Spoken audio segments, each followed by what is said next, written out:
Good morning বন্ধুরা, সবাইকে জানাই শুভ সরস্বতী পূজা।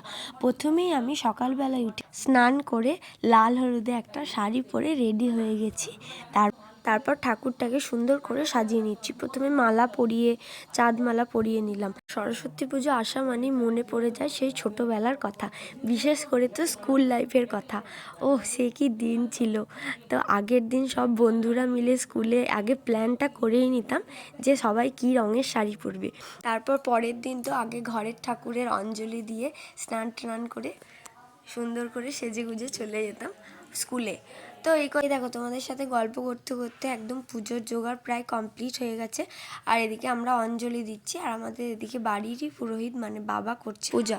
তো এবার আমরা রেডি ফেডি হয়ে বেরিয়ে পড়েছি ঘুরতে যাওয়ার জন্য। সেরকম কোনো প্ল্যান ছিল না, তাও সরস্বতী পুজো যখন বেরোতে তো হবেই, তো প্রথমে গাড়িতে তেল ভরে চলে এসেছি আমাদের এখানে চতুরঙ্গ মাঠে।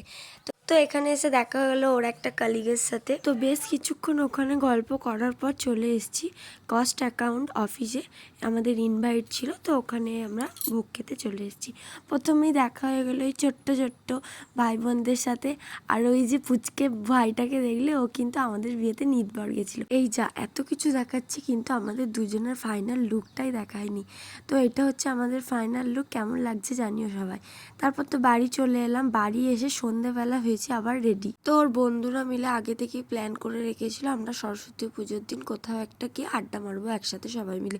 তো সেই কথা মতো আমরা চলে এসেছি জাংশনে। সত্যি কথা বলতে আমার তো এদের সাথে থাকলে একটুকুও মনে হয় না যে আমি ওর বন্ধুদের সাথে আছি।